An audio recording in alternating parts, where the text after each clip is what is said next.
Enfant de Dieu, je ne suis plus esclave de la peur, non, non, non. Je suis enfant de Dieu. Chante-le, je suis enfant de Dieu. Je suis enfant de Dieu. Merci Père. Merci pour l'esprit d'adoption. Abba Père.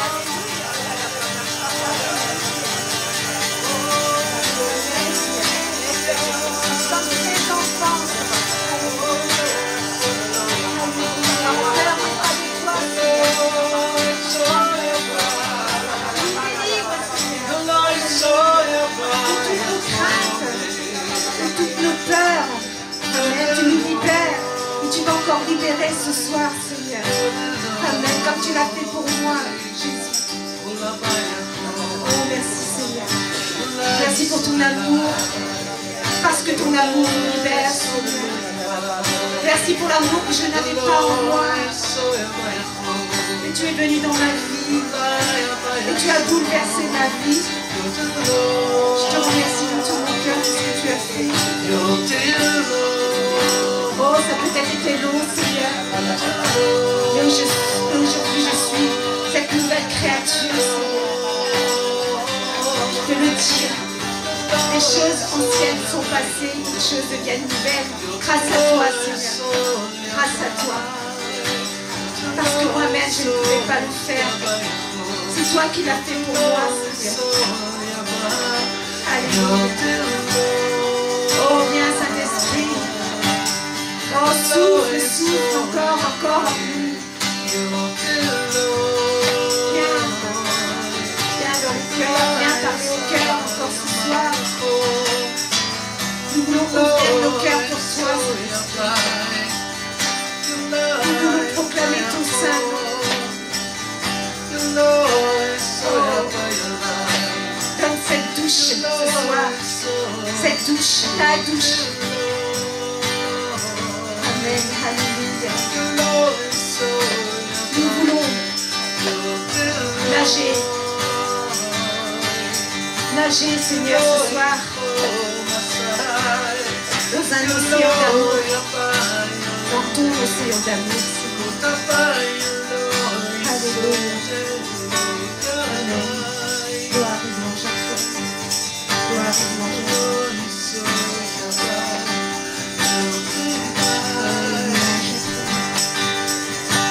Restons encore un moment de sa présence. Viens ce soir toucher nos yeux, nos oreilles, notre cœur. Nous soyons immergés par son esprit ce soir. Alléluia. Alléluia.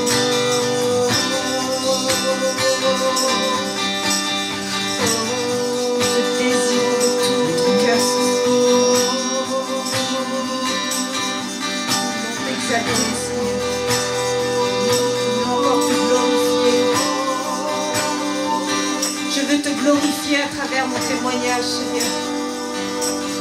Alléluia.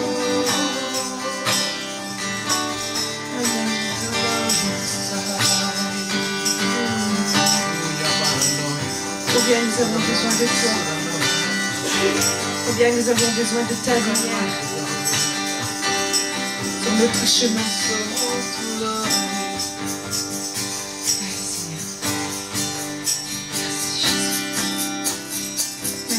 Moment passé avec toi, parce que tu aimes qu'on t'adore, tu aimes qu'on te vive.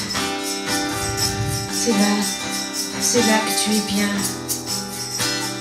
Tu es bien au milieu de nous dans cette louange et cette adoration. Ce parfum qui monte jusqu'à toi. Tu aimes, Seigneur.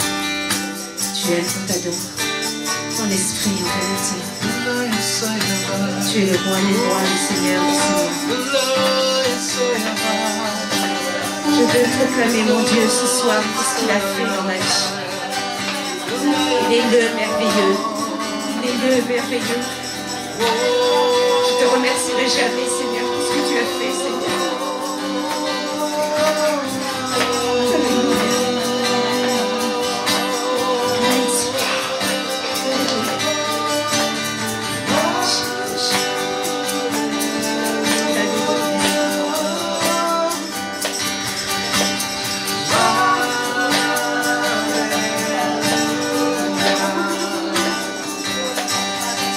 Le Seigneur va parler à beaucoup de cœurs ici. Il y a de la souffrance dans les cœurs. Et le Seigneur veut guérir. Il veut guérir ses plaies.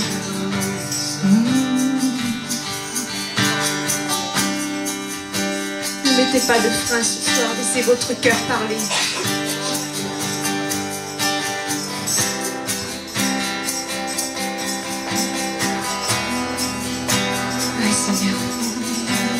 Ce soir, tu veux agir. Mais je vous en supplie. Laissez-le agir dans votre cœur. Ne mettez pas de frein.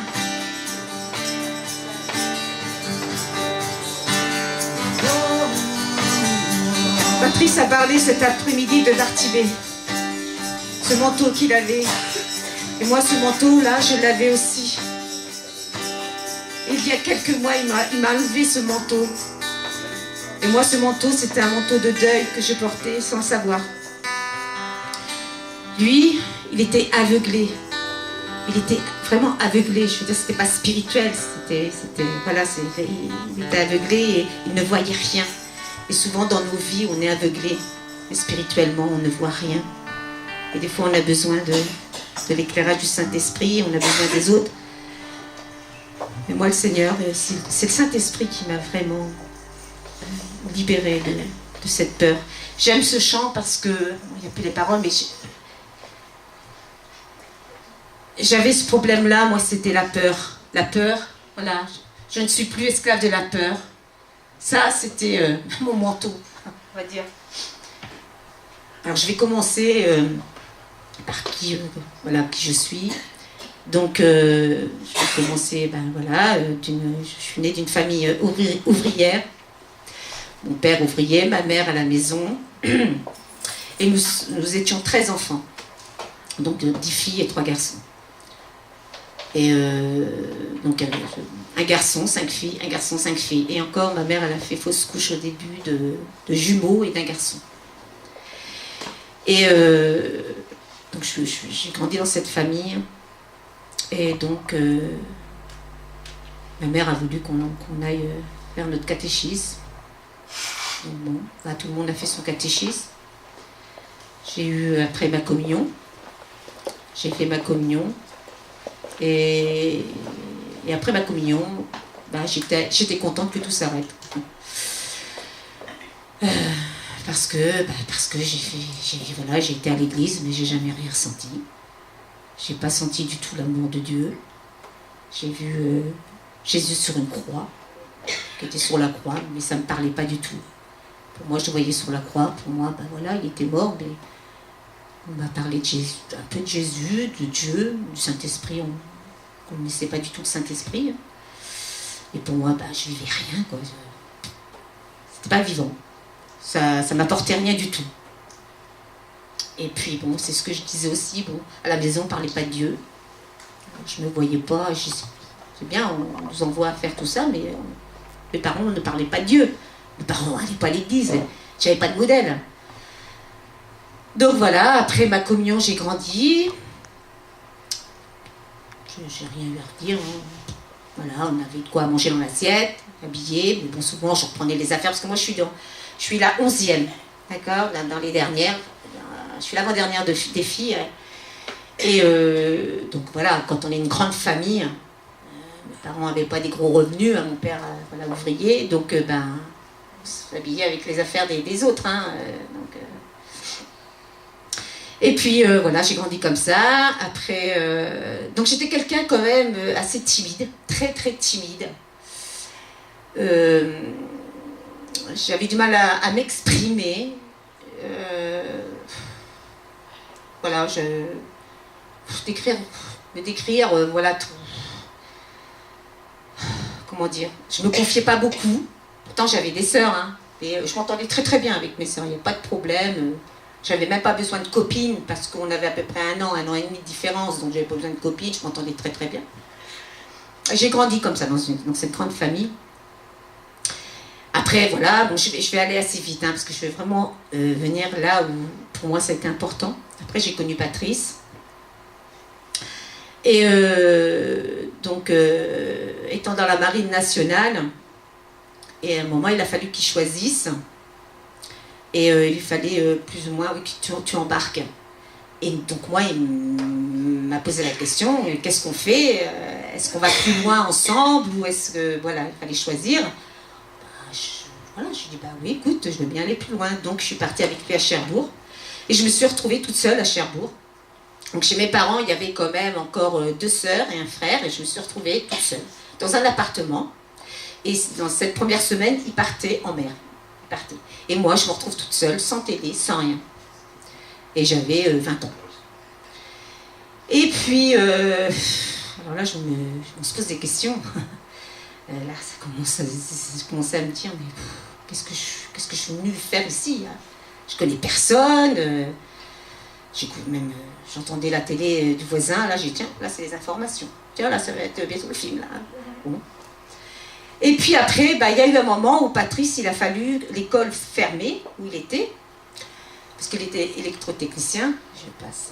Et puis donc, l'école descendait à Cherbourg, donc il fallait déménager à aller à Toulon.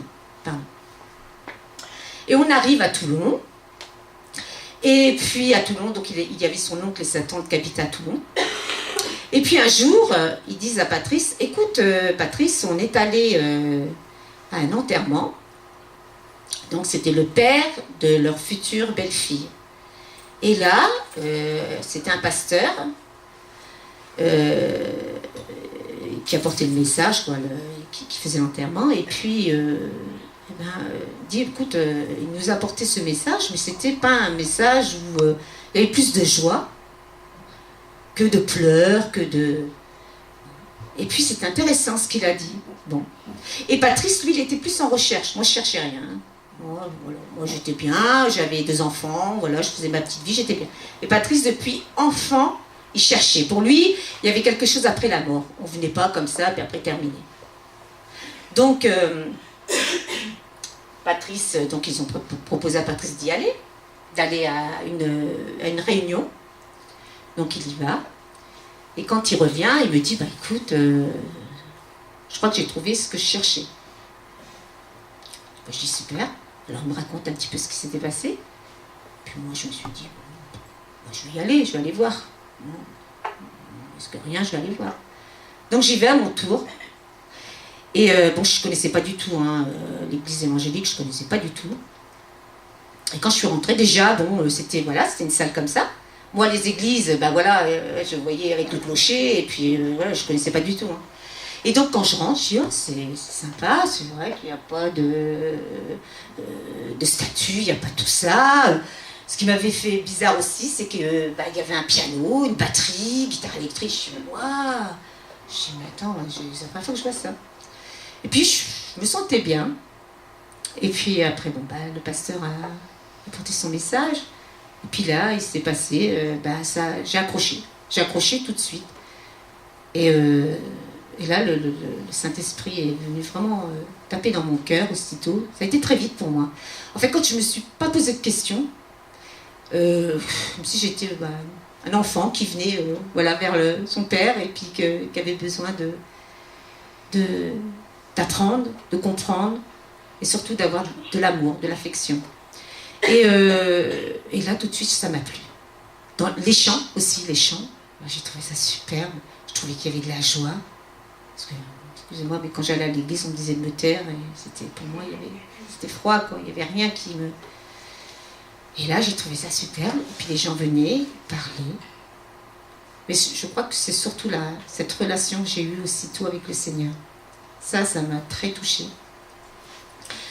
Voilà, on est rentré. Et là, le Saint-Esprit a commencé à travailler dans mon cœur. On est retournés tous les deux, ensemble, la deuxième fois. Et on a fait, bien sûr, il y a eu un appel. Et donc, c'est là qu'on a donné notre cœur au Seigneur, tous les deux. Et je me rappelle, le premier soir, on s'est avancés tous les deux. Et il a prié pour nous, le pasteur. Et on est tombé dans l'esprit, mais on est resté très longtemps dans l'esprit. J'étais bien. Je me suis dit, mais c'est quoi? C'est quoi? Je suis bien, j'ai pas envie de me lever, je suis bien. J'étais comme dans un cocon, voilà, j'étais, voilà, c'est comme sur les nuages.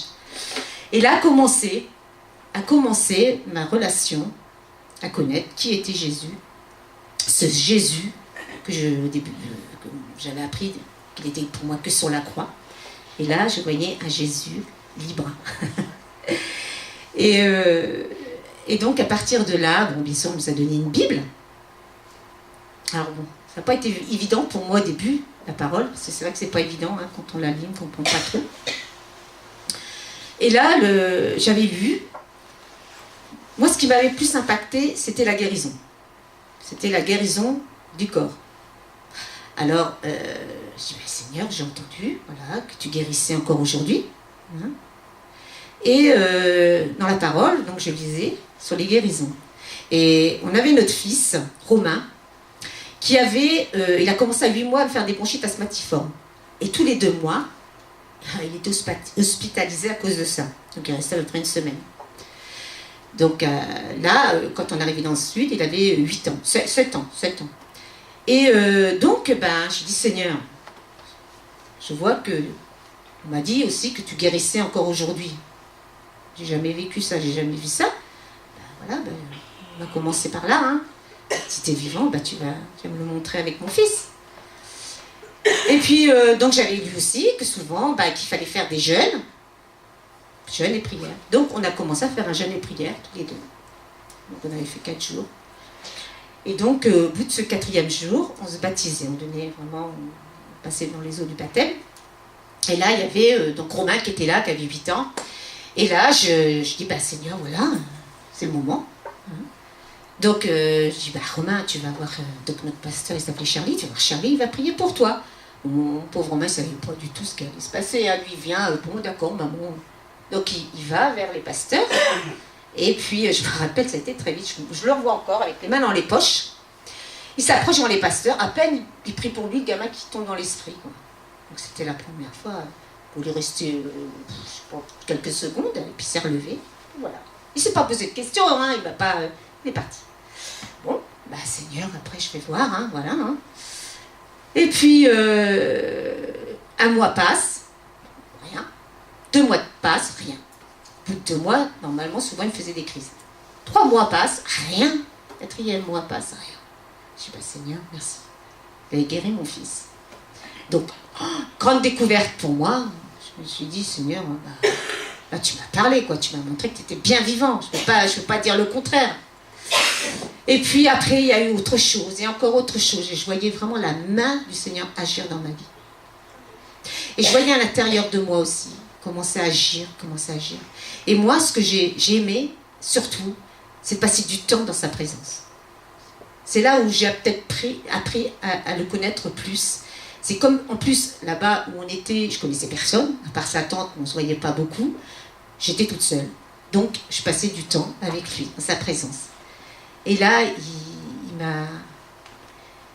il m'a montré... j'ai eu beaucoup de visions. À partir de là, j'ai eu des visions, pas mal de visions. Et là, j'ai commencé vraiment à faire cette démarche avec lui. Et le Seigneur savait ce que j'avais besoin dans ma vie, que je n'avais pas eu. Il savait que j'avais besoin d'affection. Parce que quand on est une grande famille, on ne l'a pas, ça. Hein? Même je savais que mes parents nous aimaient, je n'avais pas l'affection, je n'avais pas les bisous, je n'avais pas des petits câlins, j'avais pas... Et quelque part, on doit avoir ça, c'est la nature aussi, on doit se sentir aimé, on doit se sentir, aimé par les autres, être protégé, avoir des mains qui nous... Et ça, moi, je ne l'ai pas eu, et j'ai grandi comme ça, et pour moi, c'était normal. C'était normal, je ne connaissais pas, donc c'était normal. Et là, le Saint-Esprit me dit, mais non, c'est pas normal. Tu as manqué de ça et tu as besoin de ça. Et à cause de ça, moi, je ne pouvais pas montrer mon amour Même à mes enfants, quand ils sont petits, c'est facile. Hein, quand ils sont petits, on les prend sur nos genoux, on les fait des bisous, mais quand ils grandissent, je sais pas pour vous, mais pour moi, j'avais de plus en plus de mal à leur dire je t'aime, à leur faire des gros bisous. J'avais du mal à faire ça. Pourquoi? Parce que je ne l'avais pas reçu moi-même. Je ne pouvais pas le retransmettre à mes enfants. Donc j'ai grandi, et là le Saint-Esprit s'est appuyé sur ça. Et même avec mon mari. Patrice, il me disait toujours je t'aime, je t'aime. Et moi j'avais du mal à lui dire. Alors je lui dis, mais elle me dit, et puis toi? Je lui dis, mais tu sais bien que je t'aime. Il me dit, non, je veux l'entendre. Il avait besoin d'entendre que je l'aimais. Et moi j'avais du mal parce que je n'étais pas habituée à tout ça. Et lui c'était une torture. Et donc voilà, et le Saint-Esprit a beaucoup travaillé sur ça pour moi. Mais il y avait autre chose. Il y avait autre chose, c'est que j'avais un père assez très autoritaire, avec 13 enfants, on serrait la vis.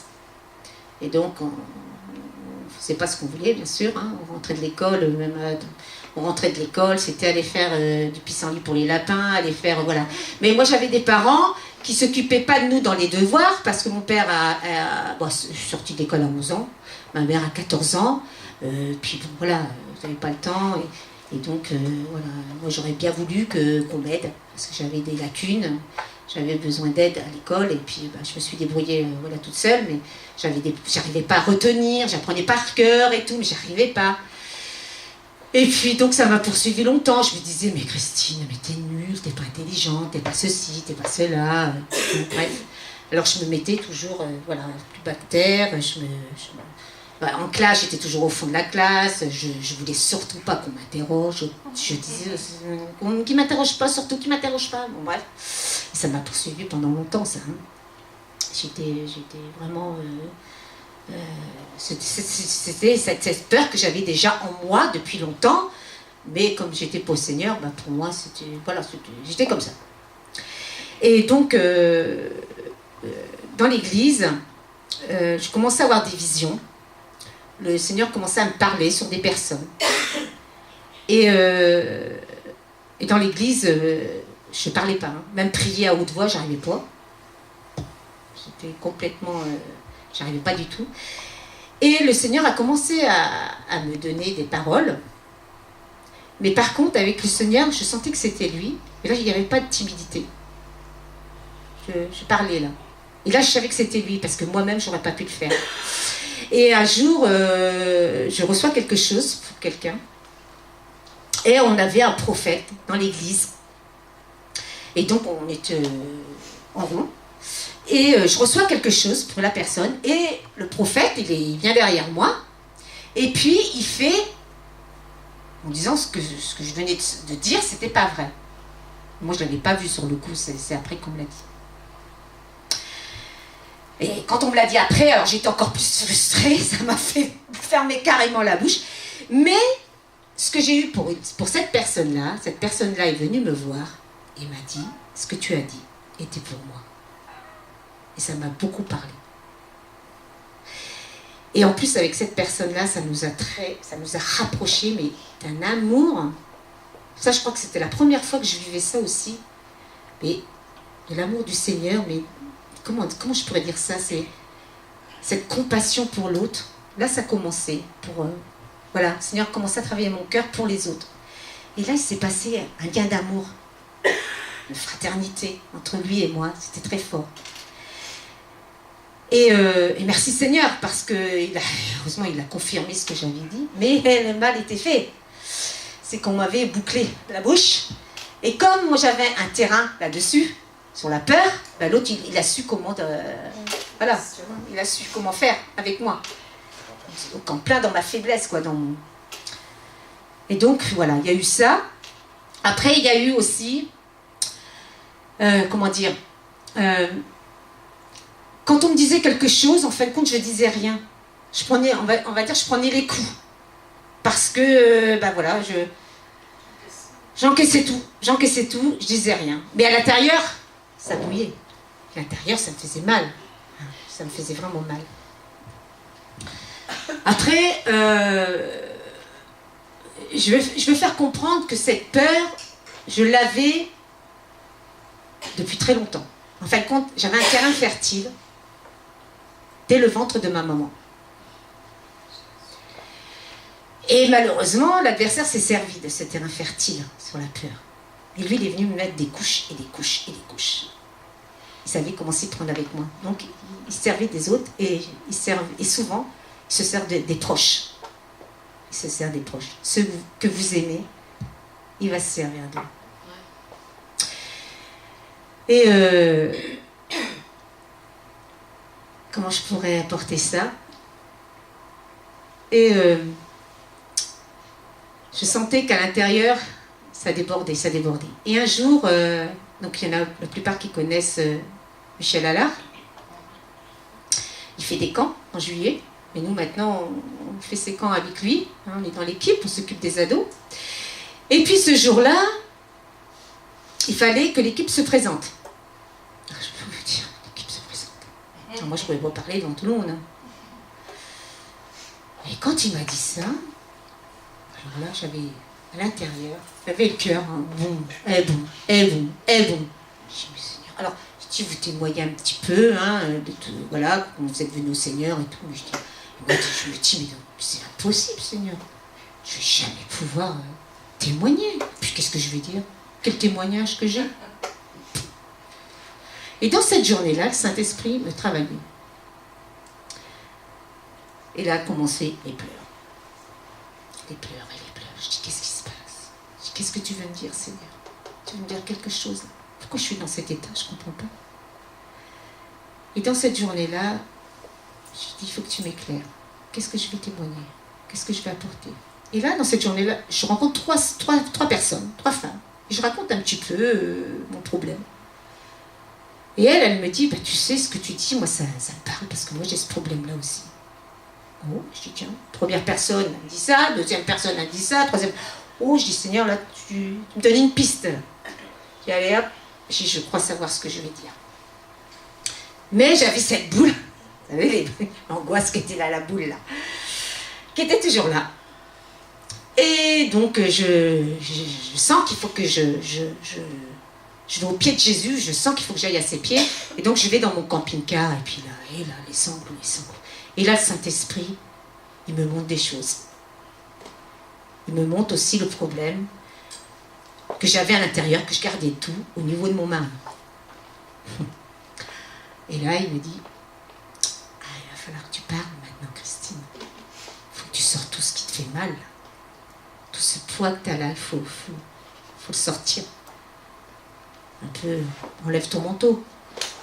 Ce manteau qui est si lourd pour toi. J'ai dit, oui, Seigneur. Et là, il y avait plein de choses qui m'en revenaient. Toutes les blessures, tous les mots qu'on m'a dit. En fin de compte, encore qu'on me rajoutait dessus. Tous les mots qui m'ont empêché d'aller plus loin. Tous les mots qui m'ont écrasé. Qui m'ont enfermé dans cette forteresse depuis des années. Il dit, maintenant, il faut que tu te libères de ça. Et voilà. Et donc là, je vais passer la place à Patrice parce que c'est lui qui va continuer. J'avais des choses à lui dire, moi. Parce que l'année d'avant, ma chère et douce et tendre m'avait blessé. Et moi, je traînais cette blessure depuis 1 an. Je n'en avais pas parlé. Mais alors, une blessure horrible.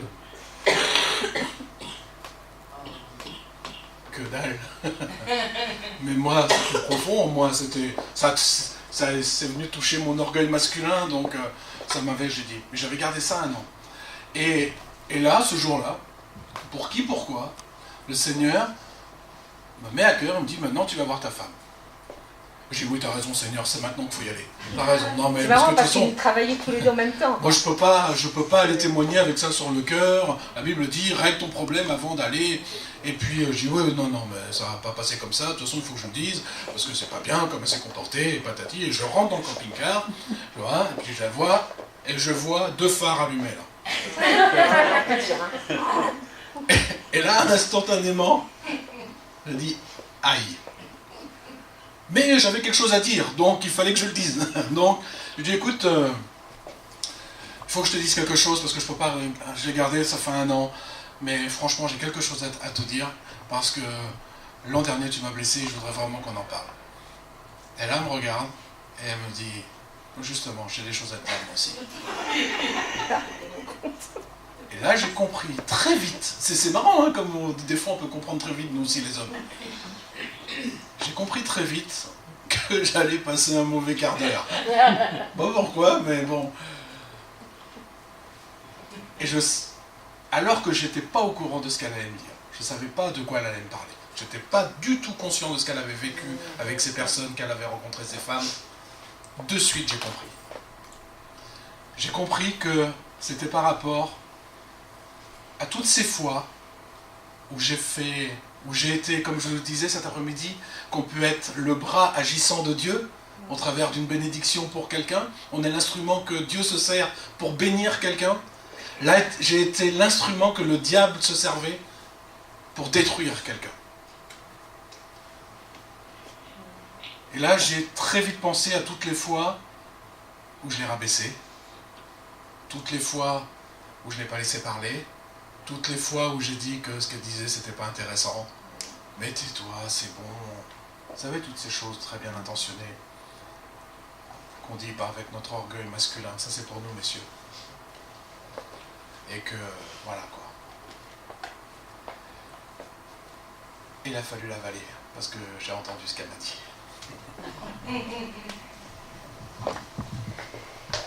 Eh oui, et je pense qu'il y avait besoin de ça.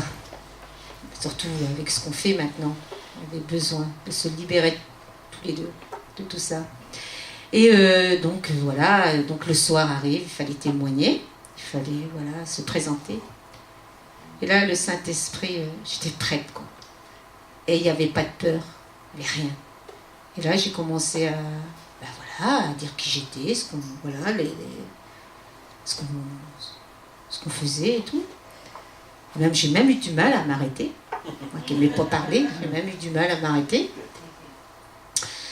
Et ça m'avait fait énormément de bien.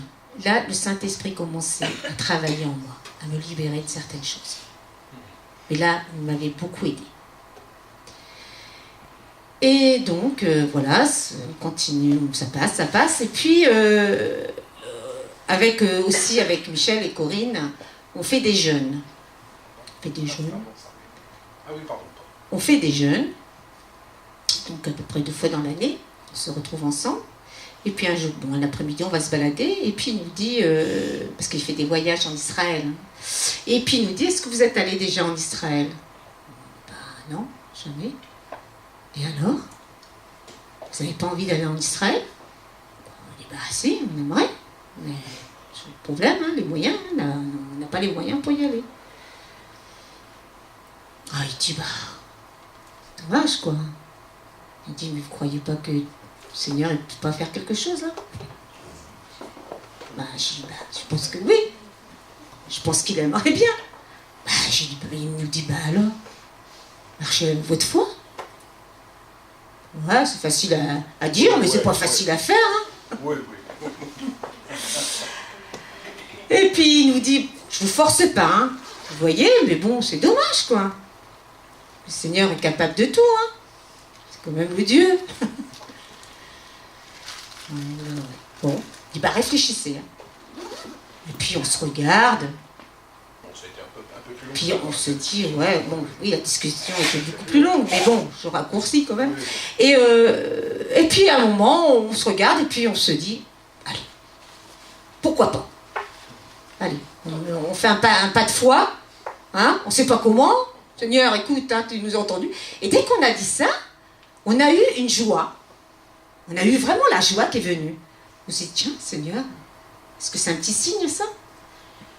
Voilà, la promenade terminée, voilà, on arrive en plus en fin de jeûne. Et à la fin du jeûne, il fallait un peu témoigner de notre semaine. Et là, c'est à notre tour, c'est au tour à Patrice. Et puis Patrice, il annonce un petit peu ce qu'il a vécu dans la semaine. Et puis il dit, on a une bonne nouvelle, on va en Israël. Alors les gens, ils étaient contents pour nous. Ah, super. On ne sait pas comment, mais Dieu sait. Et là, il y avait une sœur qui vient le voir au moment de lui dire au revoir. Elle lui dit, écoute, en milieu de semaine, le Saint-Esprit me disait, voilà, j'ai touché un petit héritage, et donc le Saint-Esprit, le Seigneur m'a dit de voilà, de vous donner quelque chose. Mais elle ne savait pas pourquoi. Mais elle ne savait pas pourquoi. Et là, elle a dit, je pense que c'est pour contribuer à votre voyage. Là, c'était une réponse de Dieu, quoi. Je veux dire, dès le lendemain, on avait quelque chose d'une sœur. Hein. On s'est dit, ça, Seigneur, c'est le feu vert de Dieu. Ça, c'est toi qui as mis dans le cœur de cette sœur de partir là-bas en Israël. Donc là, ça nous a fait du bien aussi. Et on n'avait rien demandé au Seigneur. Hein. Et oui, on n'avait rien demandé. Et je pense que le Seigneur voulait qu'on aille. Oui. On a vu après pourquoi. Bon. Et on est parti en Israël et on avait vraiment la somme qu'il fallait. Parce que je peux vous dire, c'est vrai que le voyage est très cher quand même. Et mais très bien. Mais super. Ah oui, rien à redire, c'est sûr. Que ça. Super. C'est vrai que le voyage était superbe. Et donc on est allé là-bas en Israël. Et avant de partir en Israël, le Seigneur m'avait dit, tu vas vivre quelque chose de fort là-bas.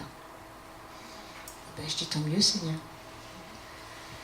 Nous voilà partis là-bas. Et... Ah oui, à Sarreguemines aussi. Ouais. Oui, à Sarreguemines. On va, parce que c'est important aussi, on va à Sarreguemines avant de partir en Israël. On est invité à Sarreguemines, un an avant. Et là, il y avait un couple qui prophétisait, surtout elle prophétisait. Et je demande la prière, donc elle prie pour moi. Alors, elle ne parlait pas du tout français. Hein. Donc après, il y avait un ami qui a pu traduire, mais il y avait 2 mots que j'avais compris quand elle avait prié pour moi. Elle avait mis sa main comme ça, sur mon épaule, et elle m'avait dit douleur, maman. Voilà. Donc, il y avait un rapport avec ma maman. Et moi, je pensais, ma mère était quelqu'un de voûté. Et moi, j'avais la tendance à être aussi comme ça. Alors moi, je me suis dit, Seigneur, c'est une guérison pour mon dos. Si tu veux que que j'ai le dos droit. Je dis, super. Elle commence à prier pour moi. Et puis moi, tout de suite, j'étais comme ça. Je dis, Seigneur, tu m'as guéri du dos. Super. Je pensais que c'était ça. Alors tout de suite, vous voyez, des fois, on peut aussi... Et donc, ça s'arrête là. Après, une deuxième fois, on va chez des amis en Suisse. Et il y avait une sœur qui était là. Une sœur remplie d'amour, mais franchement, vraiment guidée par le Saint-Esprit. Et là, elle commence à prier pour moi. Et là, je tombe par terre. Et c'est important, hein, je me mets en position fœtus, comme ça. Et j'ai des douleurs. Pas des vraies douleurs, hein, mais je sens à l'intérieur de moi des douleurs, des souffrances. Gémissais. Et je ne comprenais pas. Et elle me dit à un moment que tu as un vêtement de deuil. Vêtement de deuil? Moi qui pensais que j'étais dans la joie et je ne sentais pas du tout ce vêtement de deuil, hein, pas du tout. Hein. Là, je dis, vêtement de deuil, qu'est-ce que ça veut dire, Seigneur? Bon, voilà, ça passe. Et c'est en Israël que le Seigneur m'a révélé ce que c'était. En Israël, le Seigneur m'a parlé à 2 endroits. Le premier, c'était à Magdala. On a été visiter une église catholique, où cette église est dédiée aux femmes. Donc il y avait... On va vous montrer cette église, cette image, parce que c'est... Voilà, c'est... J'explique un peu. Ouais, si tu veux, ouais. Alors Magdala, c'est un lieu connu dans la parole, bien évidemment. Attends, je peux prendre le micro. Oui, oui, Magdala est un lieu connu dans la parole par rapport à Marie, Madeleine, d'accord, Marie de Magdala. Mais c'est un lieu très récent. Ça a quelques années, hein, c'est pas comme les autres sites, comme Capernaum et tout ça. Un petit peu plus, oui. C'est... 2008 peut-être ou quelque chose comme ça qu'ils ont découvert ce site et ils ont ouvert, donc ils ont fait des fouilles, ils ont trouvé en fait l'ancienne Magdala et ici ils ont construit une église qui est-ce que tu peux le mettre un petit peu plus grand s'il te plaît? Et dans cette église c'est un lieu, je ne veux pas dire dédié aux femmes, mais c'est un lieu de guérison pour les femmes, véritablement. Et c'est une magnifique église qui ne ressemble en rien à une église avec un grand clocher, avec tout ça. Ça n'a rien à voir avec ça, c'est très sobre. C'est tenu par des catholiques mexicains. D'accord? C'est une congrégation. Voilà. Nous, ce qui nous intéresse, c'est plus les colonnes. Oui, c'est les colonnes surtout qui nous intéressent. Donc c'est la première partie. Ouais. Et donc, quand vous entrez dans cette église, il y a ce qu'ils appellent un atrium. C'est une pièce ronde, assez grande, avec 8 colonnes. Sur 7 de ces colonnes sont gravés des noms de femmes qui apparaissent dans la parole, dans le Nouveau Testament. Des connus et des inconnus, mais qui sont cités quand même dans la parole. Il y a bien évidemment Marie-Madeleine, il y a Marthe et Marie, mais il y a Jeanne, voilà, il y a oui, elle est là, oui, c'est vrai, il y a Marie, femme de Clopas, il y a des femmes que l'on ne connaît pas, mais qui sont écrites dans le Nouveau Testament. Et donc, quel est le but? Le but, c'est de dire, vous, mesdames, qui avez été bafouées, vous, mesdames, à qui on ne reconnaît pas un ministère dans l'Église, vous, mesdames, qui, soi-disant, vous n'avez pas le droit de prêcher, qui n'avez pas le droit d'enseigner, vous, mesdames, qui avez été humiliées, mis de côté, qu'on s'est privé, vous êtes des colonnes dans l'Église de Dieu. Vous êtes des colonnes. Et donc, sur chacune de ces colonnes, j'aime beaucoup cette image de des femmes connues, comme Marie-Madeleine, comme Marthe-Marie, et d'autres moins connues, voire inconnues, mais qui sont quand même là. C'est des colonnes. Et il y a une de ces colonnes, une des 8 colonnes, où il n'y a rien. Elle est vierge. Et là, le but, c'est de, symboliquement, tu viennes, tu poses ta main sur cette colonne, comme si tu gravais ton nom sur cette colonne. Pour dire que toi aussi, madame, toi aussi, ma sœur, tu es une colonne dans l'Église de Christ, tu es importante. Tu es connue de Dieu. Peut-être inconnue des hommes, mais tu es connue de Dieu. Tu es importante. Et là, c'est un lieu de guérison, forcément. Guérison. Donc, bien sûr, ça m'a parlé. Mais je ne m'y attendais pas du tout. Hein. Je suis rentrée. En plus, moi, j'étais avec une sœur qui s'appelait Sarah. Ça s'appelle toujours ça. Qui s'appelle Sarah. Et cette femme-là, un jour, j'avais une vision pour elle. Je la voyais comme une colonne. Et donc, c'est elle qui m'a dit, tu te rappelles, Christine, quand tu m'avais dit, je dis oui, je dis, écoute, va toucher cette colonne. On est allé, et puis, il fallait qu'on touche tous cette colonne. Et puis, on m'a dit, Christine, va toucher aussi cette colonne. Donc, j'ai été toucher la colonne. Hein. Donc, j'ai touché la colonne, et là, je me suis effondrée par terre. Et là, j'ai donné toute ma détresse à Dieu. Et là, c'est sorti. Toute cette souffrance que j'avais à l'intérieur de moi est sortie là. Donc, j'ai crié à Dieu, je parlais en langue, et je me suis effondrée par terre, mais je ne voyais plus personne autour de moi. J'étais toute seule, avec Dieu. Et là, tout est sorti. J'ai vraiment crié ma détresse. Et ça a duré quand même quelques temps. Ça a duré quelques temps, et à un moment, on est venu pour me dire, il y a Dieu pour toi. Mais moi, c'était moi avec mon Dieu. Quoi. J'avais besoin, il fallait que ça sorte. Quoi. Après, donc là, on n'était que nous, les femmes, et les hommes étaient, donc, juste à côté, il y avait une petite crique, et donc les hommes étaient descendus là. Et donc après, on a été les rejoindre. Et là, je vais laisser Patrice. Là, avant de partir, donc on passe chez Michel et Corinne Allard, qui avaient ce tableau, donc qui est très grand. Là, on n'en voit qu'une petite partie. Enfin, une partie, on le voit quasiment dans l'intégralité. Ça prend à peu près tout ce mur-là. À peu près, hein. Voilà, tout ce mur-là, comme ça. Et quand tu arrives, c'est une petite pièce ronde, faite sous forme comme une ancienne synagogue, avec siège sur le côté, en fait, un banc en pierre, quoi, hein, qui fait tout le tour. Et là, avant de partir, j'avais vu ce petit tableau chez Michel, et je lui avais dit, c'est quoi ça? Parce que franchement, je sais pas, il y avait quelque chose qui m'accrochait avec ça. Et il me dit, ça, tu verras là-bas. Je dis, ok, bon, d'accord. Et quand on arrive, on descend, tous les hommes, les femmes étaient en haut, et nous, on descend. Et là, je fais face à face à quoi? À ça, quoi. Ah ouais, c'est vrai que c'est impressionnant. Et là, instantanément, je sens l'esprit qui me saisit. Et là, je vois plein de choses. Je ne sais pas ce que vous y voyez, mais moi, je vois plein de choses. Et Christine n'avait pas commencé encore à hurler, là-haut. Et donc, nous, les hommes, on est là. Et moi, je m'assois tout de suite dès qu'on rentre à gauche. Et j'avais une petite guitare qu'on m'avait prêtée. Et là, je fais 4 accords, comme ça, basique, voilà. Puis je fais une boucle. Et puis, je commence à chanter ce que je vois, moi, dans l'esprit. Et puis, je dis.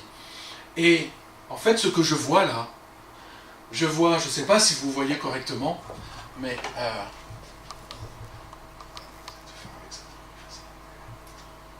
ouais, voilà. Là, on voit la main d'une femme, d'accord, vous voyez tous, d'accord, c'est le bras caché par les jambes, mais on voit cette forêt de pieds, d'accord, et une femme ici qui vient pour toucher le manteau de Jésus. Et on voit ici ce qui se passe au moment où elle touche, et là on comprend ce que c'est la femme à la perte de sang qui vient toucher le manteau. Ah, si seulement je pouvais toucher son manteau, je serais guéri. Et là, je vois cette femme, je mets une image sur cette scène. On s'est tous mis une image. Mais là, il y a une nouvelle image. Je vois pas cette femme qui vient toucher le manteau à hauteur d'homme, mais qui s'humilie parce que les hommes l'empêchent d'aller. On voit, c'est que des pieds d'hommes autour, regardez. D'accord ? Je ne pense pas que quand ils se promenaient, les femmes étaient mélangées avec les hommes, c'était les hommes devant, comme on le voit dans les synagogues, comme on le voit dans les... Je pense. Et là, il y a cette femme qui ne peut pas accéder à Jésus. En fait, elle s'humilie encore plus. Déjà, c'était une position pour elle d'humiliation que d'aller toucher un homme alors qu'elle était en perte de sang. Une femme ne pouvait surtout pas toucher un homme. Surtout pas. Parce que ça le rendait impur. Alors lui, le Messie, encore pire, quoi. Comment je peux aller toucher le Messie? Mais sa foi l'appelle. Sa foi l'appelle, sa foi la pousse. Et elle s'humilie, et par-dessous, elle vient toucher le manteau. Et là, moi, je vois toutes les fois où moi, j'ai empêché Christine d'aller vers sa destinée. Toutes les fois où je l'ai humiliée, je l'ai rabaissée, je l'ai empêché d'agir, voilà. À tel point qu'un jour, le Seigneur lui a dit « Sors de l'ombre de ton mari. Sors de l'ombre de ton mari. » Parce que c'était résigné. Résigné à être derrière et puis point barre, quoi. Et là, le Seigneur a dit « Non, sors de l'ombre de ton mari. » Et moi, j'ai été là, je versais des larmes. Et je jouais. Et je regardais même plus, je pleurais. Et je jouais, je faisais ce que je chantais. À tel point que tout le monde pensait que c'était un chant connu, un chant qui existait, mais non, pas du tout. Je faisais quelque chose que je suis incapable de refaire aujourd'hui, parce que je ne me rappelle plus. Et j'ouvre les yeux, et je vois, pas tous les hommes, mais enfin tous les hommes touchés, ça oui, et plusieurs à genoux, plusieurs, voilà, tous impactés par ce qui se passait. Donc un lieu de guérison aussi pour nous. Voilà. Et j'entendais ma femme qui hurlait au-dessus. Donc je savais que c'était elle. Et là, donc j'arrive aussi... devant ce tableau et là pareil continue vraiment dans cette présence où là je me mets à genoux, j'avais les yeux fermés et les larmes, et là j'entends ce mot souffrance, et en esprit le Seigneur me dit tiens, il me tend une coupe, il me dit ça c'est la coupe de la délivrance, de ta délivrance. Et donc je continuais mon cheminement avec lui, mais je ne comprenais pas encore pourquoi tout ça. D'où ça venait tout ça? Pourquoi j'étais comme ça? Il y avait bien quelque chose. Pourquoi? Donc on a continué, on est sortis. Et puis, voilà, ça s'est arrêté là. Je crois que c'est le lendemain ou 2 jours après. On va à un autre endroit. Et on va sur le mont du précipice, là où ils ont voulu jeter Jésus, quand il est sorti à Nazareth, dans la synagogue, quand il a pris le rouleau. Et là, je monte là, et là, ça recommence. Je sens le Saint-Esprit qui me retravaille. Et je me mets à part, parce qu'on était quand même assez nombreux, je me mets à part, je m'assois sur un caillou. Et là, je vois, en fait, quand le Seigneur me montrait plein de visions, plein d'images de mon passé. Et il me montre ma maman. il me montre ma maman. En fait, quand j'avais un lien avec ma maman, mais j'ai été aveuglée par ce lien. Je ne savais pas que c'était avec ma maman, ce lien. Ma mère, c'était une femme très soumise, qui ne disait rien. Bon, elle a connu mon père, c'était son premier chéri, elle s'est mariée, voilà. Hein. C'était une femme qui ne sortait jamais, qui a élevé ses enfants, qui ne disait rien. Et beaucoup d'enfants, vous voyez, hein, ça a été plus une mère qu'une femme. Elle n'a pas pu vivre sa vie de femme. Elle a été une maman tout le temps, à s'occuper de la maison, à s'occuper des enfants. Elle ne s'est pas vraiment occupée d'elle.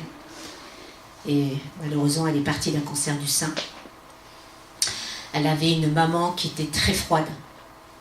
Même ma grand-mère, je me rappelle, il n'y avait pas d'amour, pas de bisous. C'était pas une... Excusez-moi, mais pour moi, c'était pas une grand-mère. C'était une dame. Et malheureusement, ma mère, elle n'a pas pu donner non plus, parce qu'elle n'avait pas reçu par sa maman. Donc, voilà, très, très effacée. Une maman très effacée. Je pense que dans le ventre de ma maman, j'ai eu toutes ces émotions. Malheureusement, il s'est créé un lien que j'avais avec ma mère. Et c'était un lien fertile. Et bien sûr, j'avais cette terre-là, et donc il y a eu plein de choses de semées. Pas des bonnes choses, malheureusement. L'adversaire s'est servi de ça, hein, pour essayer de me détruire, quoi, dans le cœur. Et là, il y a plein de choses qui me suis revenue avec ma mère. Et ma mère, malheureusement, quand j'ai su que c'était la fin pour elle, nous, on était partis en Nouvelle-Calédonie. On est partis pour 2 ans.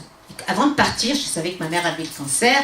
Hein, et puis, bon, il y a de ça, il y a presque 30 ans maintenant. Hein, donc, il n'y avait pas tout ce qu'il y a maintenant. Et donc, on est partis en Nouvelle-Calédonie. Et c'est vrai, déjà, j'ai eu la blessure. On avait pris le train pour partir de Caen pour aller à Paris. Et ils habitaient du côté de Bernay. Et donc, le train s'arrêtait à Bernay et mes parents sont venus exprès pour nous faire un au revoir. Et là, à l'intérieur, il y a eu un déchirement. Je ne m'en suis pas rendu compte sur le coup. Il y a une grosse tristesse qu'il y avait eu là. Et donc, arrivé en Nouvelle-Calédonie, je reçois un coup de fil quelques mois après et on me dit, écoute, Christine, il faut que tu rentres parce que ma maman, elle a en fin de vie. Donc, je suis rentrée, j'avais 25 ans.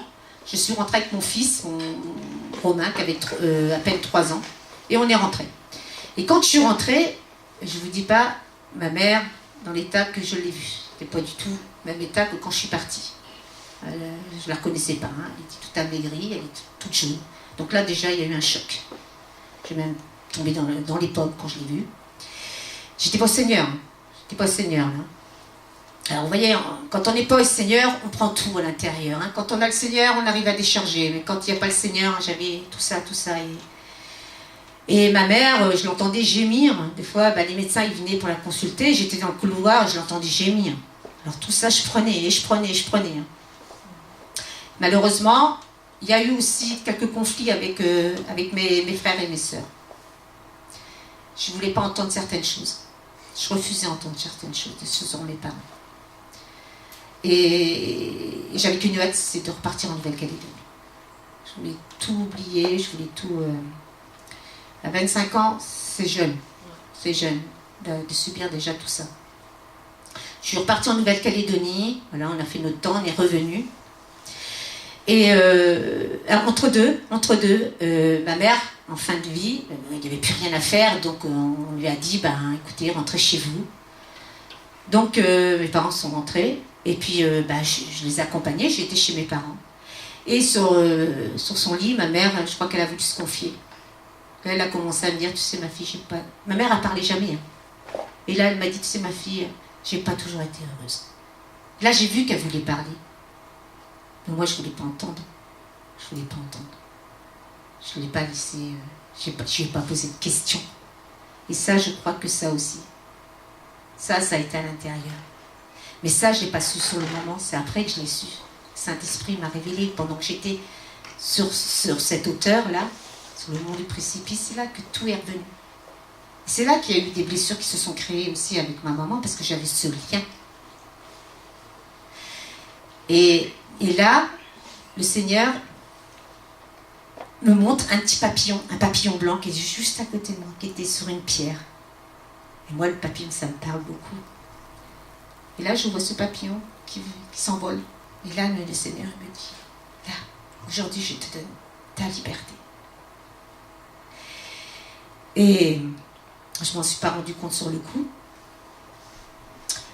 On rentre du voyage et tout ça. Bon. Et puis, peut-être quelques mois après, il fallait qu'on apporte on était invités chez des catholiques charismatiques dans une fraternité où il fallait apporter un message. C'était sur l'autorité du chrétien. Et là, d'habitude c'est Patrice qui apporte tout le temps. Et là, je me suis dit, tiens, j'apporterais bien quelque chose. Waouh! C'est moi qui dis ça? Je dis, écoute, Seigneur, ouais, allez, je vais apporter quelque chose. Et là, je me prépare et je fais mon petit enseignement. J'étais toute contente. J'étais au fond de mon camping-car.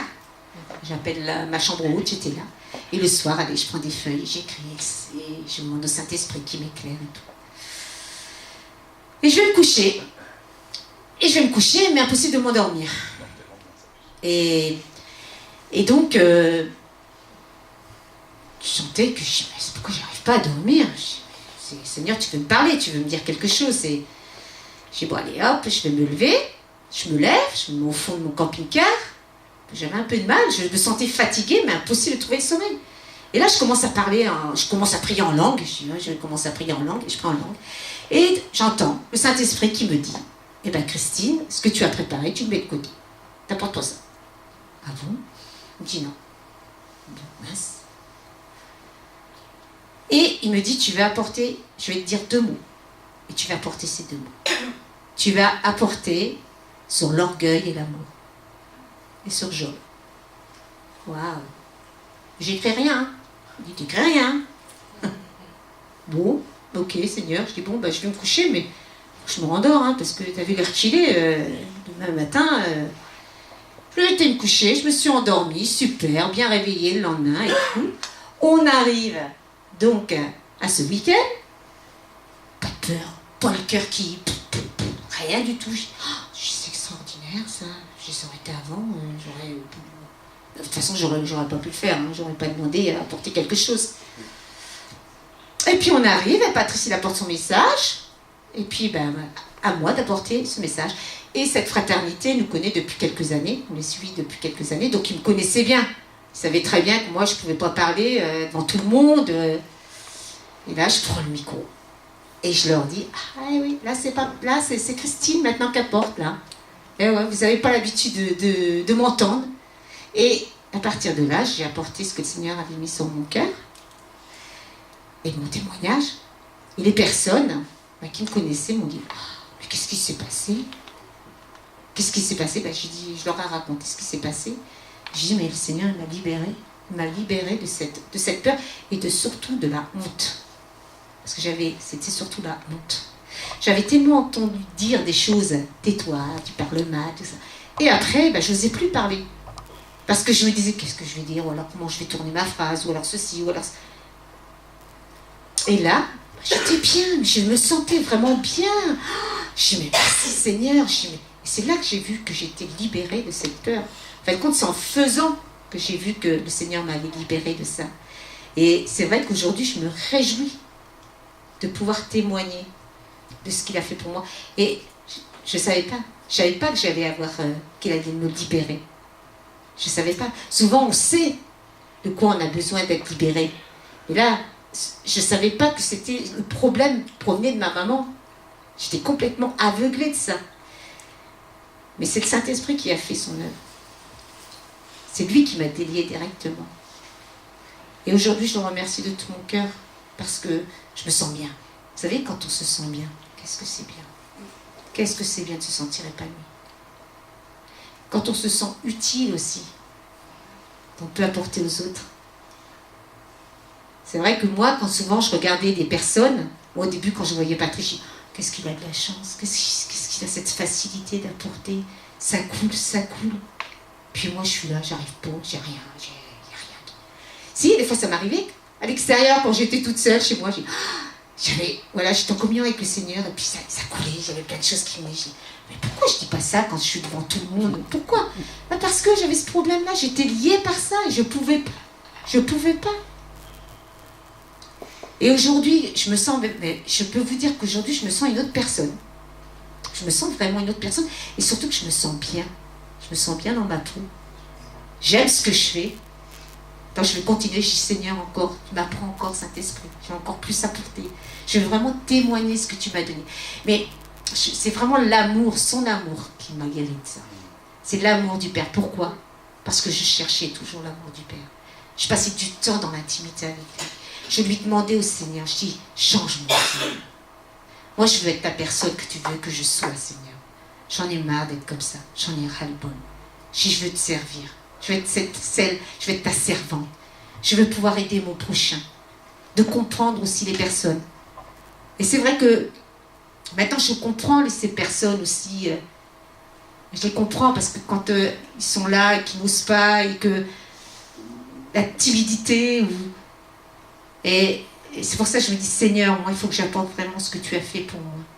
Et je souhaite de tout mon cœur aussi qu'ils puissent le faire pour encore personnes, des femmes qui n'osent pas. Et pourtant, il y a tellement à dire. Rien que mon témoignage, rien que ce que le Seigneur a fait pour moi, il y a tellement à dire. Et c'est vrai qu'il veut qu'on ait cette liberté de pouvoir témoigner son amour. Alors mes sœurs, allez-y aussi. Si vous avez des choses à dire, puisque le Seigneur vous a guéri, il faut le dire. Ça peut aider une autre personne. Oui, c'est lui. Oui.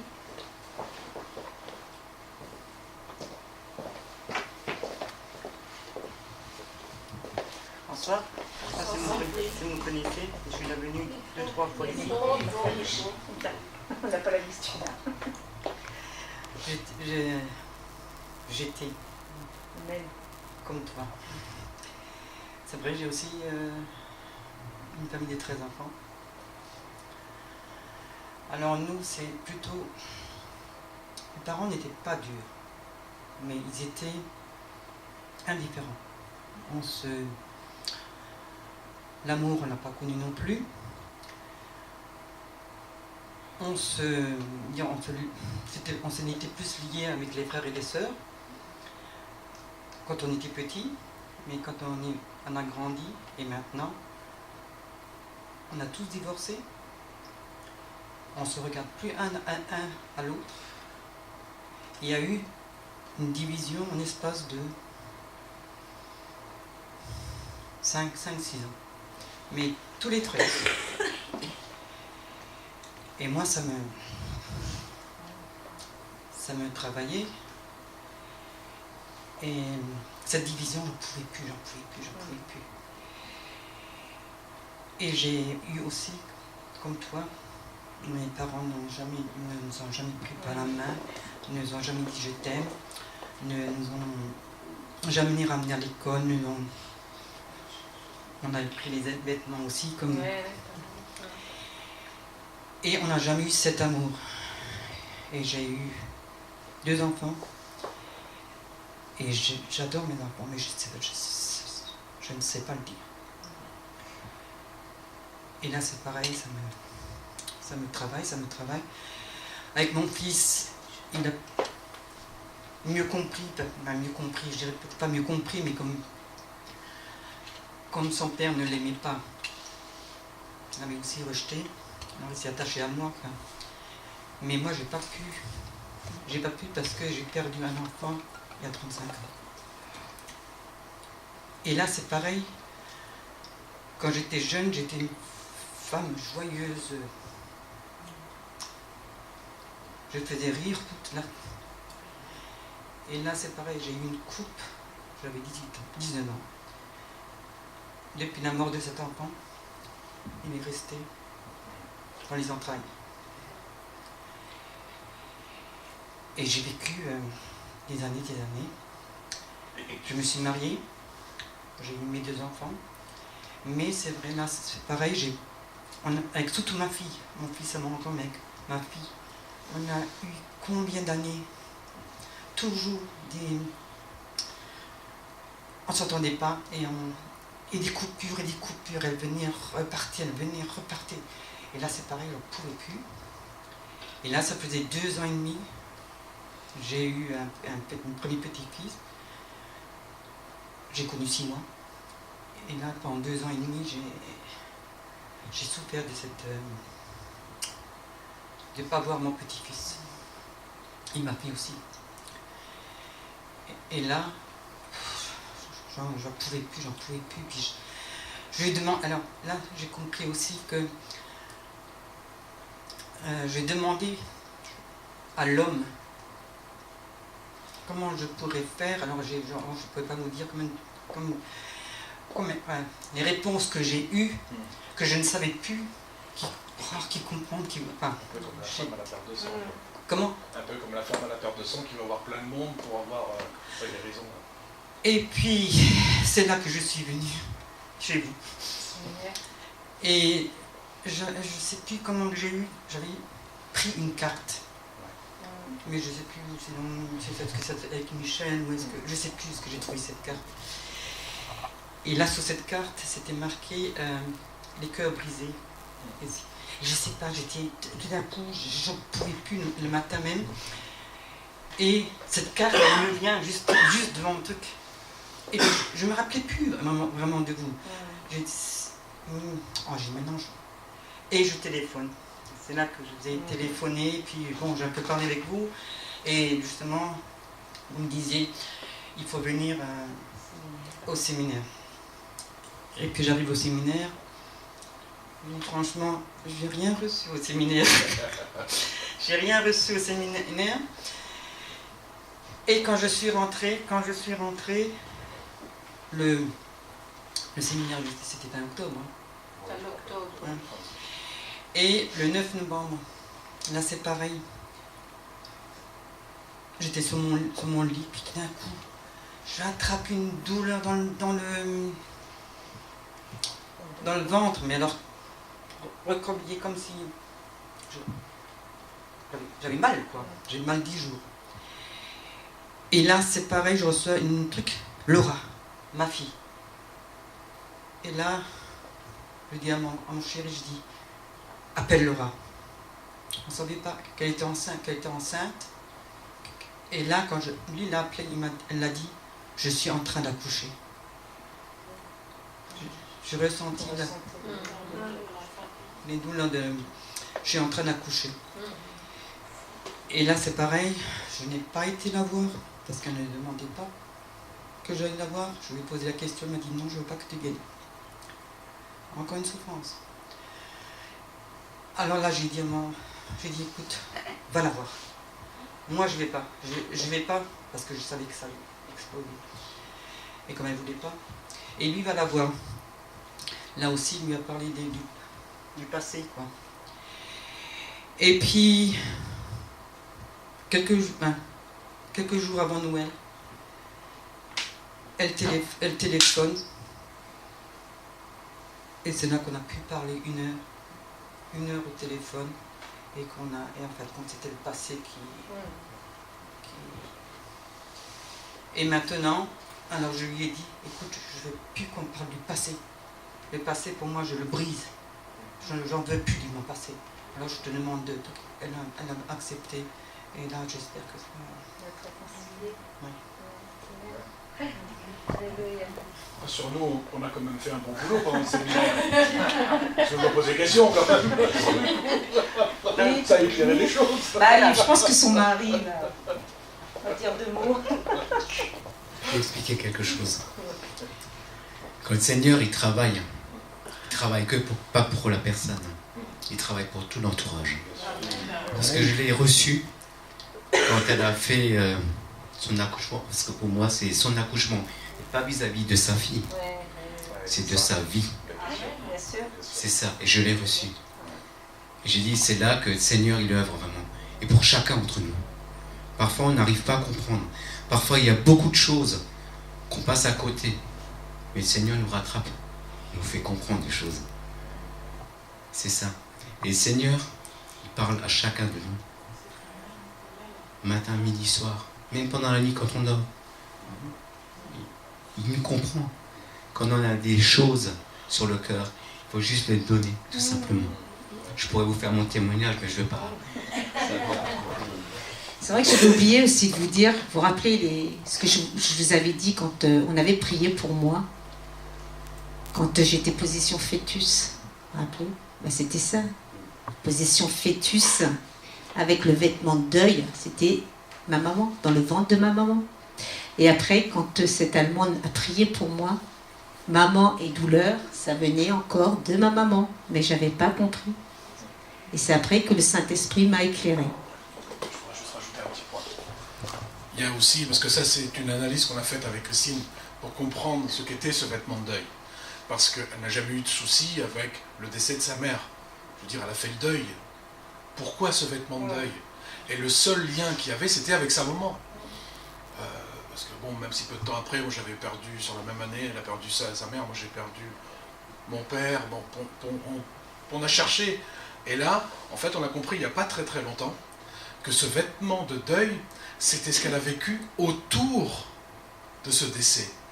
La souffrance qu'avait sa mère, c'était le fait qu'elle ait voulu lui parler et qu'elle n'est pas allée, quoi. Voilà. C'est sûr que si ça avait été aujourd'hui, elle y serait allée tête bêche dedans, hein. Vas-y, parle-moi, quoi. Mais à cette époque-là, non, elle n'était pas prête. Et ça a mis un vêtement qui était attaché au décès de sa maman. C'est un vêtement de deuil, qui n'est pas relié directement à la mort de sa maman, mais à ce qui s'est passé autour. Et ça, c'était ce vêtement de deuil. Si ça peut éclairer certains, voilà. Des fois, on peut vivre des choses sur lesquelles on n'est pas du tout éclairé, on est aveuglé. On est aveuglé. Et il a fallu que le Seigneur, en fait, quand même, ça fait quelques années maintenant que l'on fait la relation d'aide et la guérison intérieure. Pourquoi des années après, voilà, et pourquoi en Israël, et pourquoi à ce moment-là, c'était le temps de Dieu. Donc les amis, pour vous aussi, il y a le temps de Dieu. Et chaque chose que l'on fait est une pierre à l'édifice pour la guérison. Le Seigneur conduit chaque chose pour que nous puissions aller jusqu'à notre guérison. Donc c'est pas toujours comme ça, c'est pas juste une simple prière, mais des fois, oui, je reconnais que des fois on prie et il se passe quelque chose, on peut briser des liens, on peut libérer, on peut... ça, mais il y a des blessures profondes qu'il faut traiter avec le temps. Il faut laisser le temps et il faut laisser le Saint-Esprit travailler. Amen. Et puis je voulais aussi ajouter, maintenant j'arrive à dire je t'aime à mon mari et j'arrive à dire je t'aime à mes grands-enfants. Donc là il n'y a plus de problème et ça fait du bien. J'en viens à des personnes qui prenaient leurs grands-enfants sur leurs genoux, faire des bisous. Je les enviais, je disais mais pourquoi moi j'y arrive pas? J'ai compris après pourquoi. Et aujourd'hui c'est un plaisir, maintenant on est aussi grands-parents.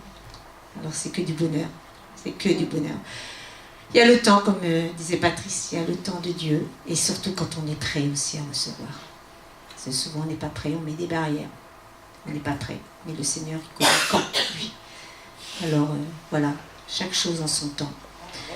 Donc je vais vraiment, voilà, s'il y en a qui ont vraiment besoin, qu'on prie pour eux, pour peut-être un problème similaire. Voilà, on veut bien prier pour vous. Laissez le Saint-Esprit vous parler. Je pense que ça serait bien qu'on puisse passer un petit moment. Peut-être que tu peux jouer quelque chose, non? Et puis on va laisser le Saint-Esprit travailler nos cœurs. Et s'il y a des choses, voilà, si vous sentez des choses, le Saint-Esprit appuie sur des blessures, appuie sur des choses. Si vous avez besoin de la prière, faites ce pas de foi. Moi j'ai fait ce pas de foi et le Seigneur a guéri. Amen. Amen. Alléluia. On va vraiment se laisser transporter.